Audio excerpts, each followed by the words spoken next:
मुरिम की दुनिया में एक कहावत प्रचलित थी, जहां तलवारें बोलती हैं वहां न्याय मर जाता है। मुरिम कोई साधारण भूमि नहीं थी। यह वह संसार था जहां सांस लेने से ज्यादा जरूरी था आंतरिक ऊर्जा, इंटरनल की को नियंत्रित करना।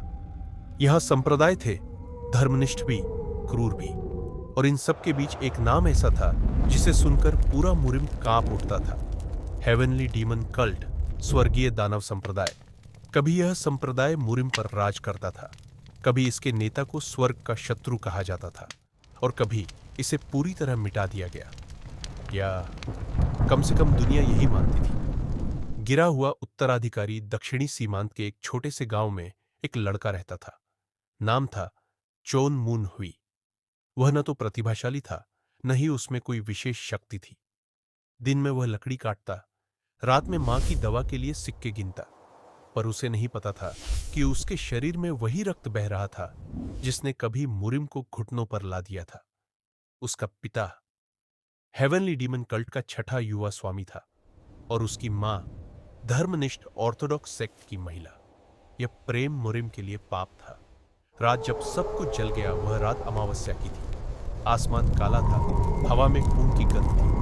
ऑर्थोडॉक्स अलायंस के योद्धा गांव पर टूट पड़े, तलवारें चमकी, आग भड़की, और चीखें आसमान चीरने लगी।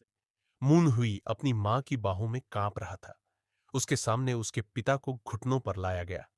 हेवनली डीमन का खून आज खत्म होगा।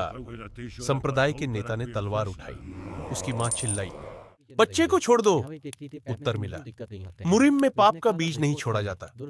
तलवार चली, खून गिरा, और उसी क्षण मून हुई की दुनिया खत्म हो गई। मृत्यु या पुनर्जन्म। जब उसकी आंख खुली तो वह नरक में नहीं था, वह एक काले महल में था, जहां दीवारों पर दानवों की आकृतियां थी। एक भारी प्राचीन आवाज गूंजी, अंततः हेवेनली डेमन का उत्तराधिकारी जागा है। उसके सामने एक आत्मा खड़ी थी, लाल आंखें, काले वस्त्र। पहला हेवनली डीमन, मैं मुरिम का पाप हूं, मैं शक्ति हूं, और मैं विनाश हूं। क्या तू बदला चाहता है बालक? मून हुई के होठ कांपे। उसने सिर उठाया, और पहली बार उसकी आंखों में डर नहीं था। मैं उन्हें सब कुछ वापस दूंगा। नरक समान प्रशिक्षण हेवनली डीमन की आत्मा ने उसे एक कला सिखाई।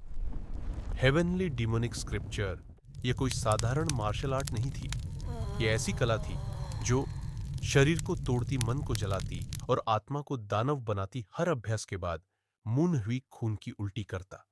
हर रात वह अपने माता पिता की मौत सपने में देखता, पर वह रुका नहीं, क्योंकि मुरिम में कमजोरी का अर्थ था मृत्यु। पहली हत्या 3 साल बाद। एक भाड़े का हत्यारा महल में घुसा। उसने मून हुई को बच्चा समझा, गलती कर दी। जब सूरज उगा तो जमीन पर एक लाश थी, और मून हुई के हाथ खून से सने थे। वह कांपा नहीं। उसके भीतर कुछ टूट चुका था, और कुछ जन्म ले चुका था। हेवनली डीमन का वचन आत्मा बोली, मुरिम तुझे राक्षस कहेगा,